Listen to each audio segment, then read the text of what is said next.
Dari awal kita naik untuk sampai di sini, rintangannya seperti apa, dan perjalanan seperti apa, kesulitannya seperti apa, dan itu yang harus kalian persiapin.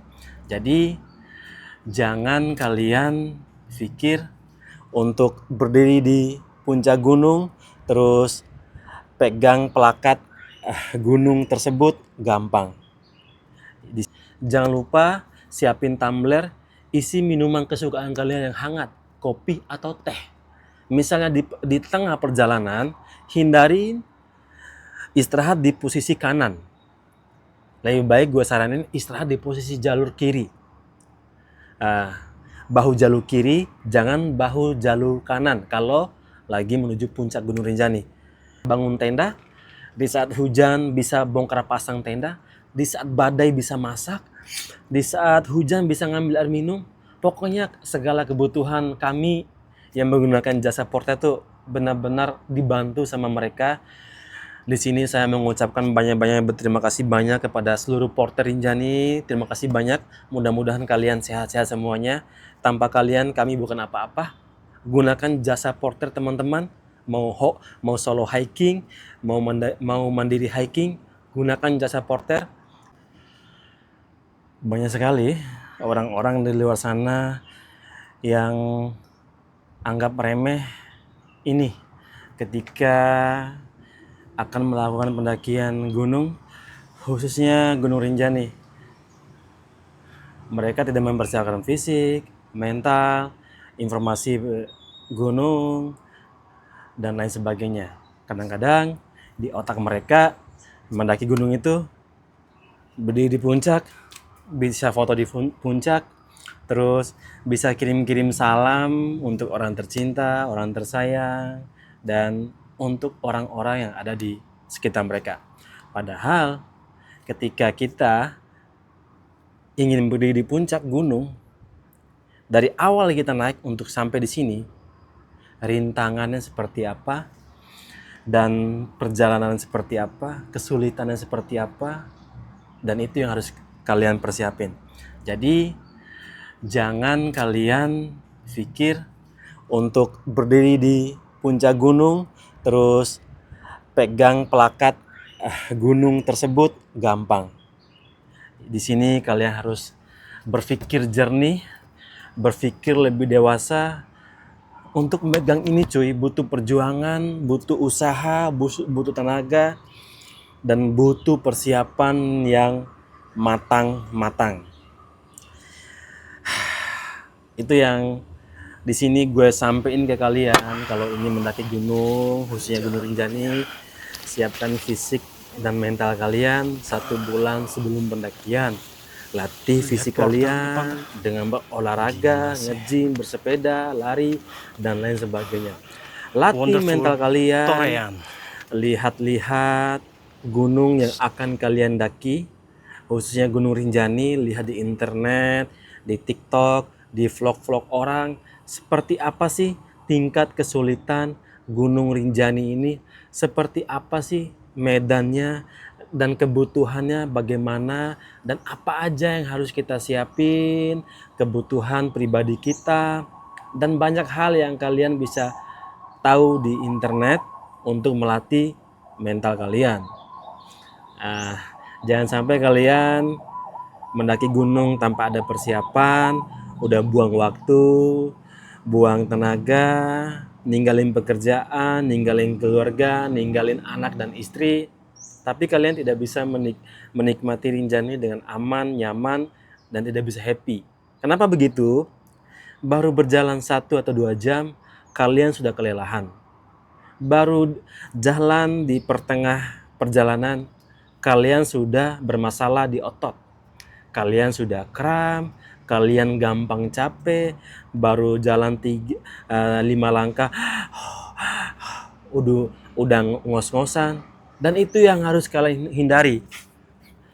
Kalau capek iya, semua pendaki pasti capek, tapi capek yang bisa dinikmati, pas capek yang bisa kita bawa jalan. Jangan sampai kalian capek tapi kalian nggak bisa nikmatin, kalian nggak bisa bawa jalan, baru jalan 10 langkah udah istirahat 1 menit. Kapan nyampenya cuy? Karena kalian tidak mempersiapkan itu. Karena kalian di mindset kalian, gue harus nyampe di puncak dan bisa foto dengan plakat Gunung Rinjani. Itu yang salah cuy. Yang salah. Salah besar banget.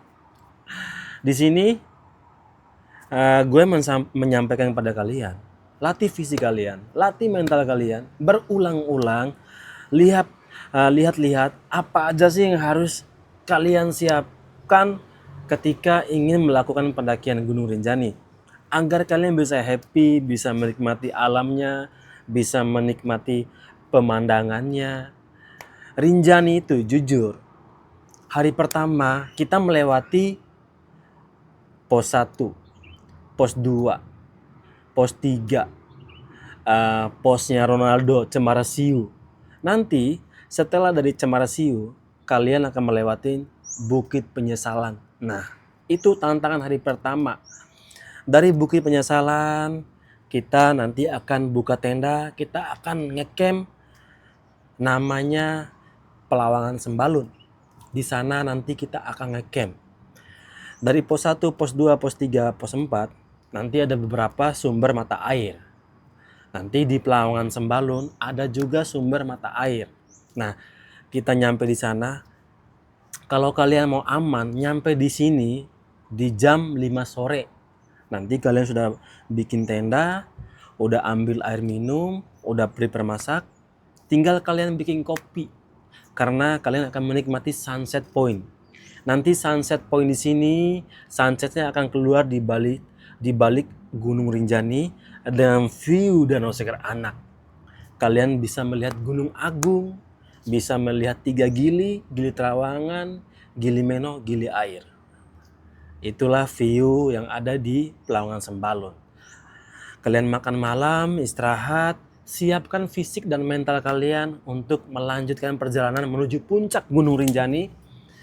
Kalian bisa start mulai jam 12, jam 1, setelah-telatnya jam 2. Itu untuk fisik, mental bagi teman-teman yang di bawah rata-rata. Tapi kalau kalian punya fisik yang mumpuni, udah biasa naik gunung, jam 3 itu udah oke.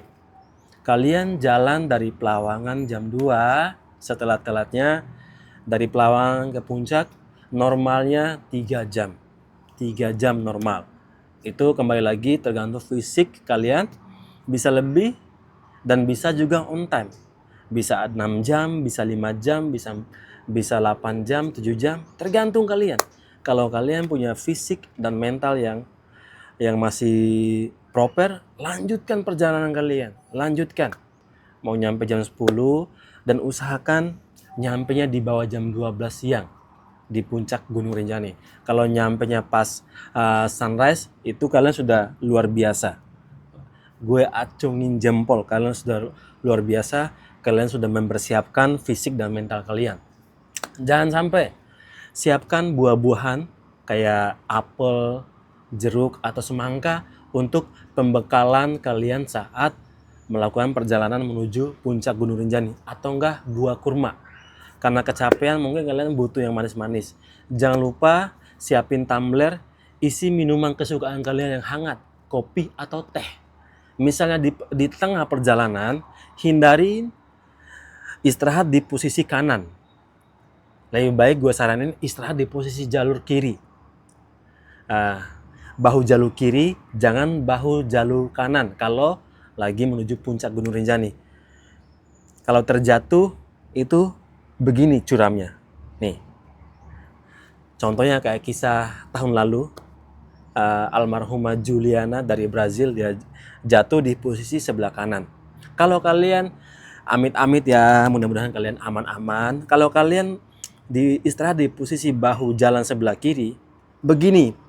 Jadi paling kalian terguling-guling aja. Insya Allah nggak sampai lewat lah, masih bisa diselamatkan. Dan kalau kalian mau tidur, pasang alarm di jam kalian atau di HP kalian. Jangan lebih dari 5 menit. Bangun, wake up, lanjutkan perjalanan kalian. Kalau bisa usahakan kalau lagi istirahat jangan tidur sendirian, jangan istirahat sendirian, minimal ada yang nemanin. Karena lagi capek itu semua hal-hal bisa terjadi, termasuk hal gaib.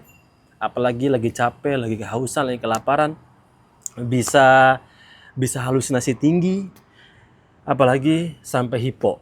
Nah, itu adalah saran dari saya.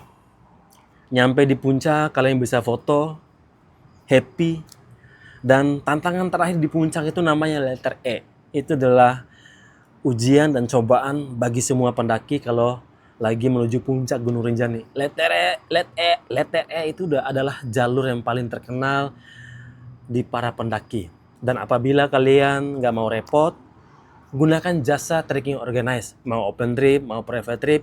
Tapi kalau kalian ingin solo hiking, mau mandiri hiking dengan budget terbatas, usahakan gunakan tenaga orang lokal atau porter. Karena mereka akan membantu perjalanan kalian.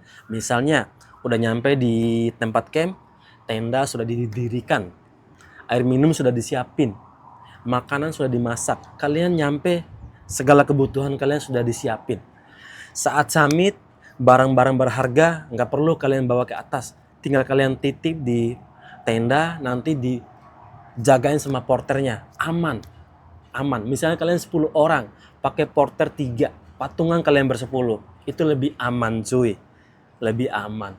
Kalau kalian bingung cara beli tiket pendakian Gunung Rinjani, jauh-jauh hari lihat di aplikasi Rinjani, booking di sana sesuai dengan tanggal pendakian kalian, tanggal naik sama tanggal turun. Jangan sampai salah. Misalnya kalian ini jalur favorit, naik di Sembalun, turun di Torean. Misalnya naik tanggal 3, turun tanggal 4. Nah, nanti kalian akan check in, sistemnya kayak kita keluar masuk hotel. Ada check in di pintu masuk, check out di pintu keluar. Jangan sampai kalian tidak check out. Nanti kalian akan di blacklist oleh Taman Nasional Gunung Rinjani. Dan porter itu adalah the real hero, the king of Rinjani. Tanpa porter, kami, apalagi saya selaku owner atau pelaku usaha di Gunung Rinjani, trekking organize, tanpa mereka kami bukan apa-apa. Mereka tuh luar biasa. Mereka itu di saat hujan bisa bangun tenda, di saat hujan bisa bongkar pasang tenda, di saat badai bisa masak, di saat hujan bisa ngambil air minum. Pokoknya segala kebutuhan kami yang menggunakan jasa porter itu benar-benar dibantu sama mereka. Di sini saya mengucapkan banyak-banyak berterima kasih banyak kepada seluruh porter Rinjani. Terima kasih banyak. Mudah-mudahan kalian sehat-sehat semuanya. Tanpa kalian kami bukan apa-apa. Gunakan jasa porter teman-teman. Mau solo hiking, mau mandiri hiking, gunakan jasa porter. Ketika kita menggunakan jasa porter, dapur mereka akan terus ngebul. Mereka tuh kalau lagi musim gunung gini ya, mata pencahariannya adalah sebagai porter di Gunung Rinjani. Bagi warga lokal yang ada di kaki Gunung Rinjani, gunakan jasa mereka. Mereka sopan santun, ramah. Kalau kita baik, mereka baik banget. Dan mereka bertanggung jawab dengan pekerjaannya. Tinggal kalian suruh. Dan tanpa kalian suruh pun mereka sudah mempersiapkan segala kebutuhan kalian. Oke, salam hormat dari saya selaku owner dari Time to Rinjani. Apabila kalian ingin menggunakan jasa trekking organize secara private trip, bisa menghubungi saya selaku owner Time to Rinjani, service elite pendaki nggak sulit, atau bisa kunjungi website kami di timetorinjani.com. Time to Rinjani, service elite pendaki nggak sulit. Salam sado keri.